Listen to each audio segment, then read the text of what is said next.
South ఇండియాలోనే అతి తక్కువ ధరలకి రత్నాలనందించే ఏకైక సంస్థ 6JVR. భారతీయ సంప్రదాయంలో బంగారం ఒక ముఖ్యమైన భాగం. ఎలాంటి శుభకార్యాలకైనా తమ స్తోమతను బట్టి బంగారం కొనుగోలు చేస్తూ ఉంటారు. కొన్ని ప్రత్యేకమైన పండుగలకు బంగారం కొంటారు. అయితే బంగారం కేవలం ఆడవాళ్ల ఆభరణాలు మాత్రమే కాదు, మంచి ఇన్వెస్ట్మెంట్ అని అంటారు ఆర్థిక నిపుణులు. ఇంట్లో కాస్త కూస్తో బంగారం ఉంటే గుండె ధైర్యం ఉంటుంది. ఎందుకంటే బంగారం ఎలాంటి ఆపద సమయంలోనైనా ఉపయోగపడుతుంది. కష్టకాలంలో గోల్డ్ లోన్లు తీసుకుని తమ అవసరాలు తీర్చుకుంటారు. గోల్డ్ లోన్లపై కేంద్రం సంచలన నిర్ణయం తీసుకోవడంపై చర్చలు జరుగుతున్నాయి. ఇందుకే కేంద్రం ఏ నిర్ణయం తీసుకుంది, గోల్డ్ లోన్స్ పై కొత్త మార్గదర్శకాలు ఏంటి అన్న విషయాలు ఈ స్టోరీలో తెలుసుకుందాం.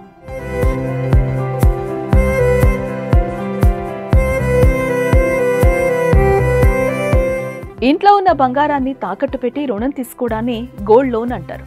చదువు, వ్యాపారం, అనారోగ్యం సమస్యలు ఏవైనా కానీ మన వద్ద గోల్డ్ ఉంటే చాలు, ప్రభుత్వ, ప్రైవేటు బ్యాంకుల్లో తాకట్టు పెట్టి డబ్బులు తీసుకునే అవకాశం ఉంటుంది. ఒకప్పుడు గ్రామాల్లో, పట్టణాల్లో ధనవంతుల వద్ద బంగారం తాకట్టు పెట్టి వడ్డీకి డబ్బులు తీసుకునేవారు. సకాలానికి చెల్లించకుంటే ఆ బంగారం జప్తు చేసుకునేవారు. దీనివల్ల ఎంతో నష్టం జరిగేది. అలాంటి వడ్డీ వ్యాపారుల నుంచి రక్షించేందుకు బ్యాంకులు, నాన్ బ్యాంకింగ్ ఫినాన్స్ కంపెనీలు గోల్డ్ లోన్స్ ఇవ్వడం ప్రారంభించారు. ఈ గోల్డ్ లోన్స్ పై కేంద్రం కీలక నిర్ణయం తీసుకుంది.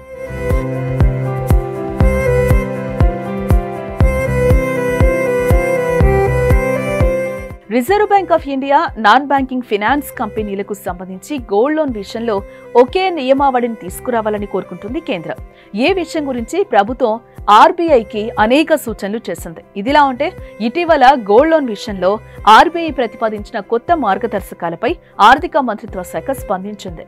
సామాన్యులకు ఆర్థిక అవసరాలను దృష్టిలో ఉంచుకొని కొత్త నిబంధనలను అమలు చేస్తున్నప్పుడు చిన్న రుణాలు తీసుకునే వారిపై ప్రతికూల ప్రభావం చూపకూడదని ప్రభుత్వం పేర్కొంది. కేంద్రం తీసుకున్న నిర్ణయం చిన్న రైతులు, వ్యాపారులు, రైతులకు గొప్ప శుభవార్త అంటున్నారు.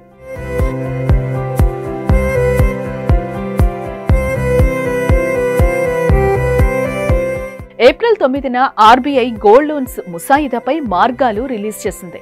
గోల్డ్ తనఖా పెట్టి ఇచ్చే లోన్లు ఆ గోల్డ్ మార్కెట్ విలువలో 75% మించకూడదని స్పష్టం చేసింది. అంటే ₹1,00,000 విలువైన పసిడి తాకట్టు పెడితే రుణగ్రహీతకు 75,000 వరకే మంజూరవుతుంది. దీనివల్ల మధ్యతరగతి రైతులు, చిరు వ్యాపారులకు తగినంత లోన్ దొరక్క ఇబ్బందులు పడాల్సి వస్తుంది. ఏ విషయంపై అంటే ₹1,00,000 విలువైన బంగారం తాకట్టు పెడితే గరిష్టంగా ₹75,000 వరకే రుణం మంజూరవుతుంది. ఆర్బీఐ తీసుకున్న నిర్ణయంపై తమిళనాడు రాష్ట్రంలోని రాజకీయ పార్టీలు, రైతు సంఘాలు తీవ్ర అభ్యంతరం వ్యక్తం చేశాయి. సీఎం స్టాలిన్ స్వయంగా కేంద్ర మంత్రి నిర్మలా సీతారామన్ కు లేఖ రాశారు. ఏ విషయాలపై స్పందించి ఆర్థిక సేవల విభాగం ఆర్బీఐ జారీ చేసిన ముసాయిదాను సమీక్షించింది. చిన్న స్థాయి బంగారు రుణగ్రహీతలను దృష్టిలో ఉంచుకొని కొత్త మార్గదర్శకాలను ఆర్బీఐ సూచించింది. ఇందులో భాగంగానే 2 లక్షల లోపు రుణాలను ఈ నిబంధనల నుంచి మినహాయించాలని స్పష్టం చేసింది. ఈ మార్గదర్శకాలు 2026 జనవరి 1 నుంచి అమల్లోకి తీసుకురావాలని ఆర్బీఐకి సూచించింది. కేంద్రం తీసుకున్న నిర్ణయంపై మహిళలు, చిన్నకారు రైతులు, చిరు వ్యాపారులు హర్షం వ్యక్తం చేస్తున్నారు.